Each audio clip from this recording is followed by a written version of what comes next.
seen John year by year. Here he is. Hey John, how you doing?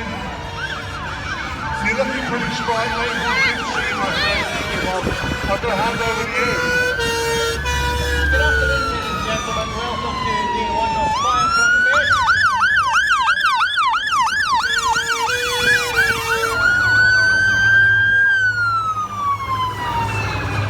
What you can see at the moment is a normal attendance that reported fire in any of the cities of Scotland, which would do two public appliances, the Scania vehicles you can see here, and the latest aerial ladder platform in the back.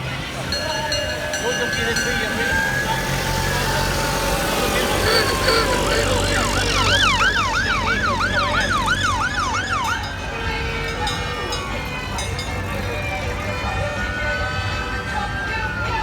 bear in mind that firefighting goes back to Roman times. Not that we have vehicles going back that late, but we'll try and show you how the fire engine, or fire appliances we can call it, has evolved over the last 100 years. So the very first vehicle you see coming around the arena, in actual fact, is a 1914 Dennis. It's purchased by Glasgow Fire Brigade in 1914 for £985. So just relate that now to the Scanias you see sitting in front of you. They come in at roughly £275,000. So there we go.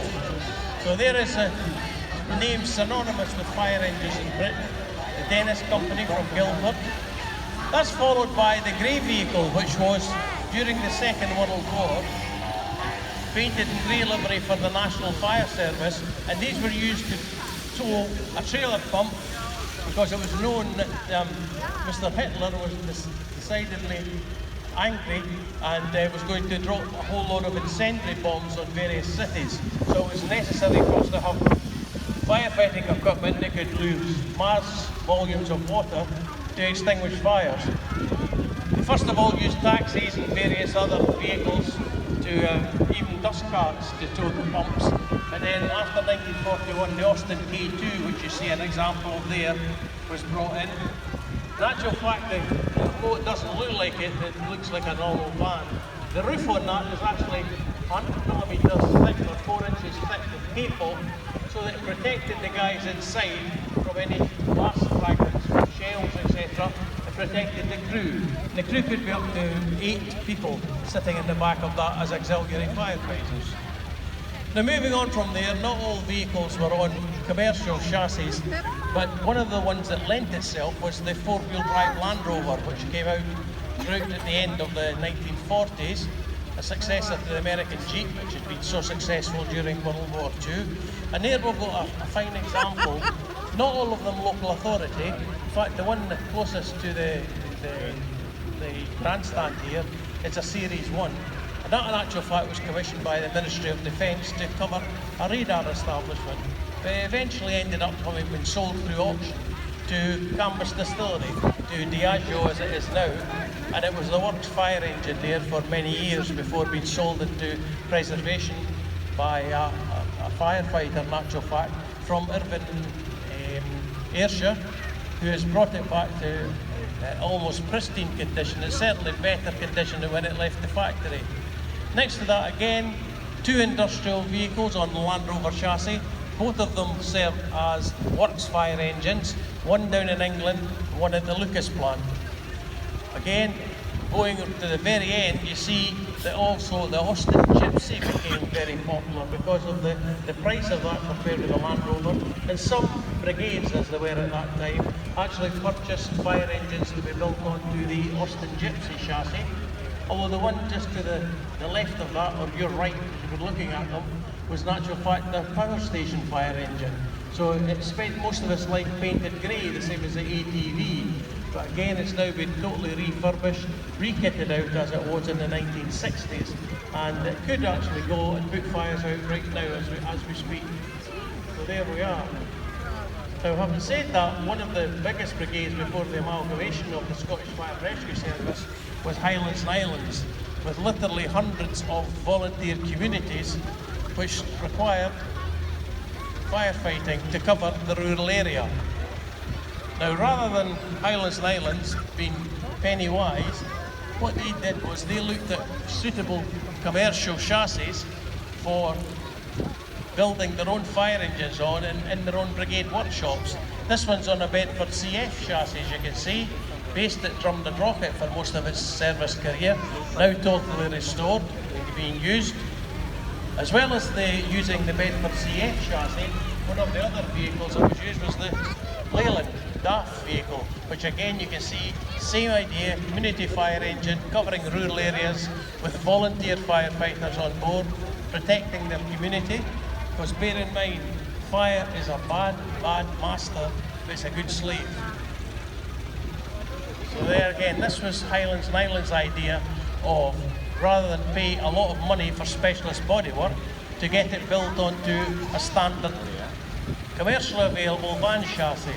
However, they decided later on that they wasn't to be able to carry enough equipment, bearing in mind that we're getting more and more of special service calls, or normally to road traffic collisions and things like that. So to carry the cutters and spreaders, etc., they needed a bigger vehicle. And this was one that again was built by Highlands and Islands workshops on an Isuzu chassis, but it's more like a mini fire engine. We've come the full circle on that now. In actual fact, we're about to go back to vehicles very similar to this. Moving on, the vehicle you see coming in now in white livery was the former livery of Grampian Fire Brigade. The fire master at the time thought that the livery, for conspicuity purposes, would be better in white. So their fleet at one time was all white. This particular vehicle is actually from Gordonston School. We're able to get it this weekend because obviously the school's on holiday. That's where Prince Charles was educated, for those of you that didn't know that. So this is the vehicle coming round now that is from Gordonston School. You'll notice that they don't allow the pupils to play with ladders, so there's no ladders on the roof of it, albeit it's standard, carrying 1,800 litres of water, the standard fire pump at the back. So it's perfect vehicle, and it actually comes out from the school with their pupils on board who are trained as firefighters. Now we move on to more modern times, shall we say. This Dodge Commando, again, part of the Renault truck range.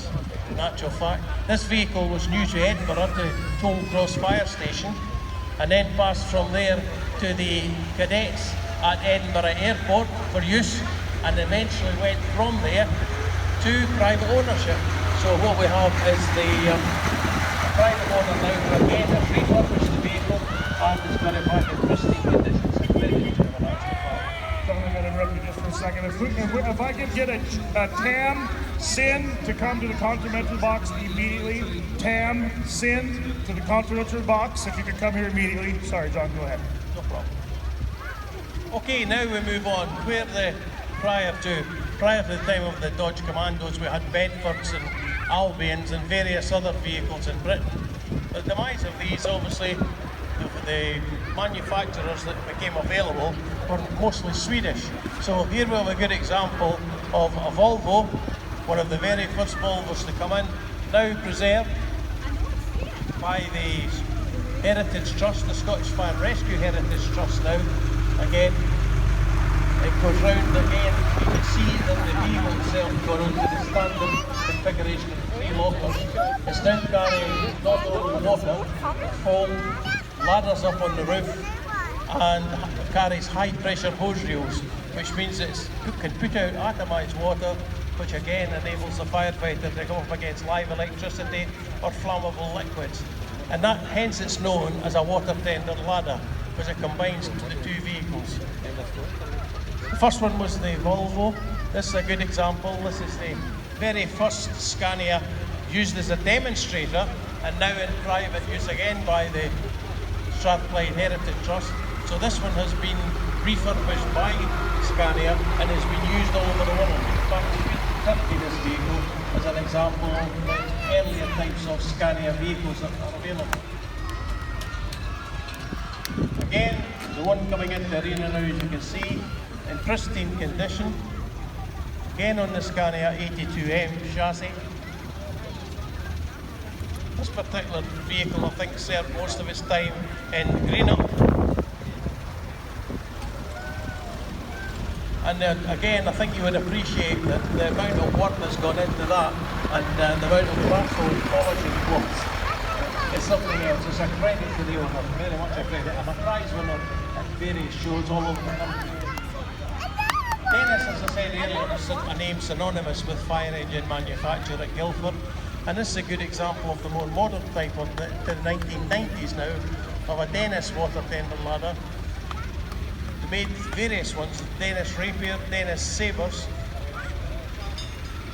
but again a far more modern looking vehicle, albeit they still only have the yellow and blue stripes on the side for conspicuity, as opposed to the Battenberg livery, which is the red and yellow checks for fire, blue and yellow for police, and grey and yellow for ambulance. Here's another example of a vehicle coming round. This one takes Northamptonshire.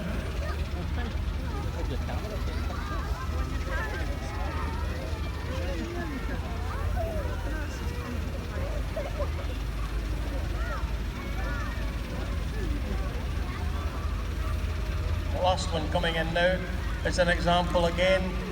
It was on the run until last year down in Shropshire. Again, been acquired by a gentleman from Haddington, refurbished and carrying all the equipment that it would have carried when it was actually in commission down in Shropshire.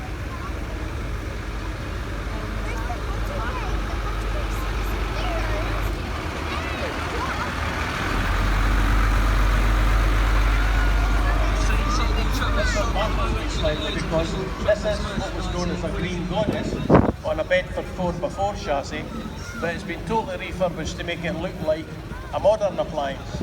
I've no knowledge of this vehicle at all. It just arrived in our static car park, so I can't tell you anything about it, to be perfectly honest, but it's a good example of the Home Office fleet, which was designed to cope with in the event of a Third World War and pump large volumes of water to be required for critical safety purposes.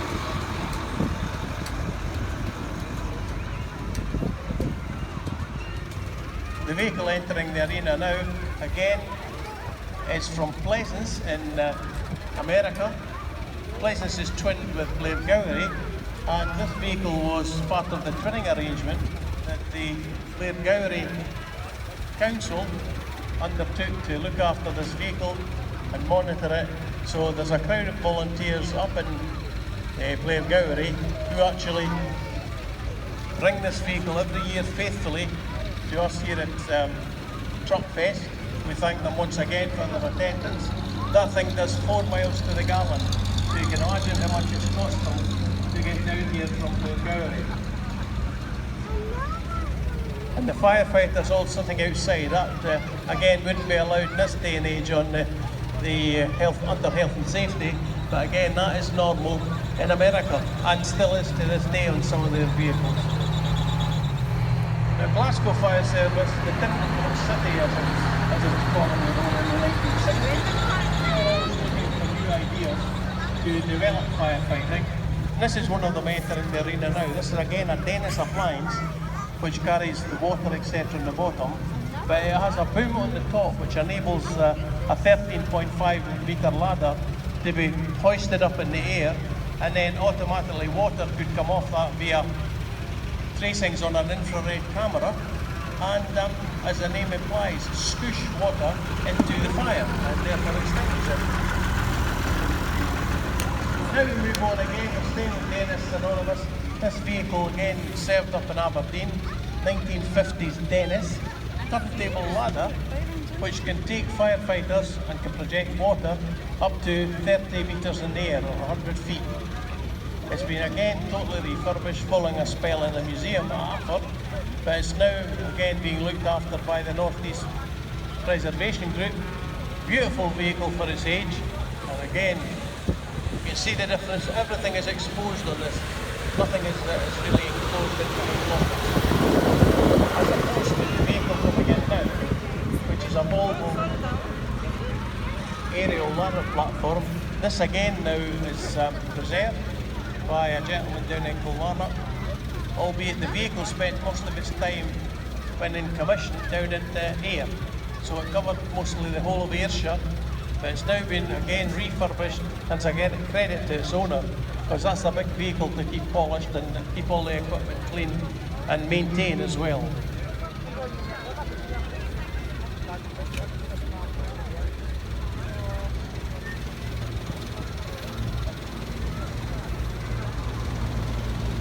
Now I mentioned earlier about the vehicle which the Edinburgh Airport fire cadets use. Well, when they sold that vehicle, they actually built this one, which is actually the domestic appliance. The appliance that went to the airport terminal, etc., down at Gatwick Airport. It's a 4x4 Volvo, carrying the standard equipment on most of the fire engines that are available in Britain. But again, it's been well used now and is used as a training aid to the airport firefighters. And I think we should be getting a wave of some of them, hopefully, on the way past. There we are. So again, they're very good. They've been supporting us at this event for many years. And good luck to them.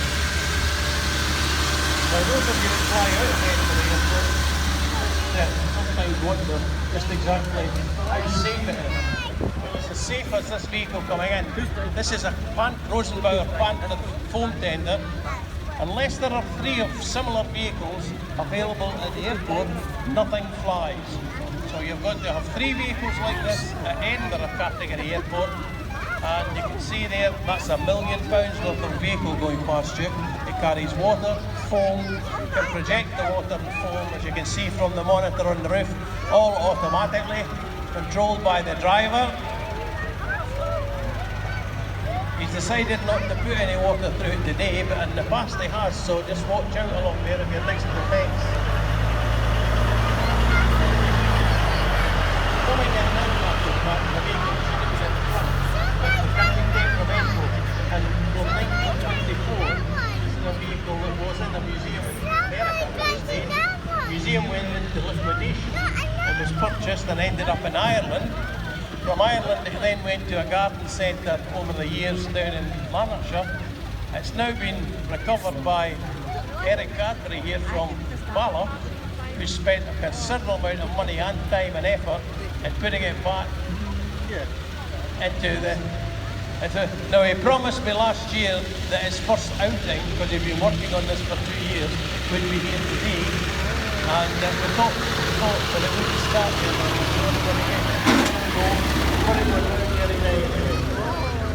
And now we'll always like to try and see what we do. This one is the fire engine, as I always say, right out of the box. So it left the factory yesterday afternoon. It's number 80, it's going to Mitcham in Surrey, under London Fire Brigade. It's number 80 of an order for 126 similar vehicles that the emergency one down in Cumnock, the Scottish Fire Engine Builder, has made. Absolutely fantastic vehicles. I say that's number 80 of 120. So it's great for the Scottish economy that they've managed to secure that contract. And those of you that go to London, that's the fire engine you're going to see for the next 5, 6, 7 years. So we'll let them just come back round now. So on the Mercedes chassis, it's got a special cab on it which is air conditioned, and individual seats for the firefighters, and the whole back of the body is one big plastic box.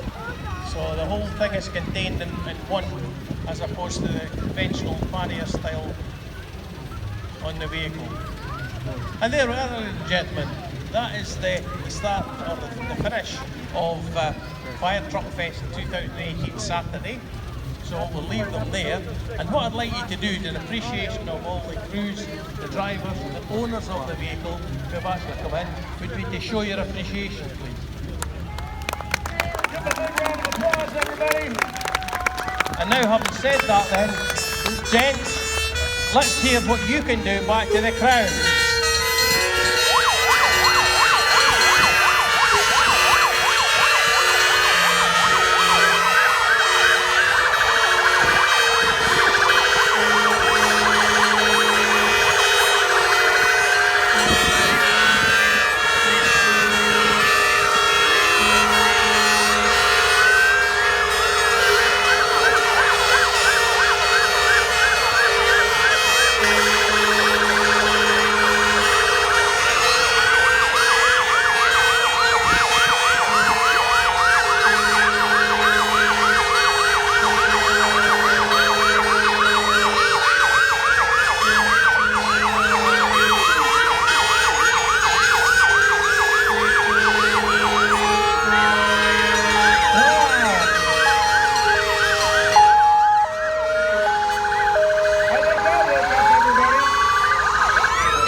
talking right now.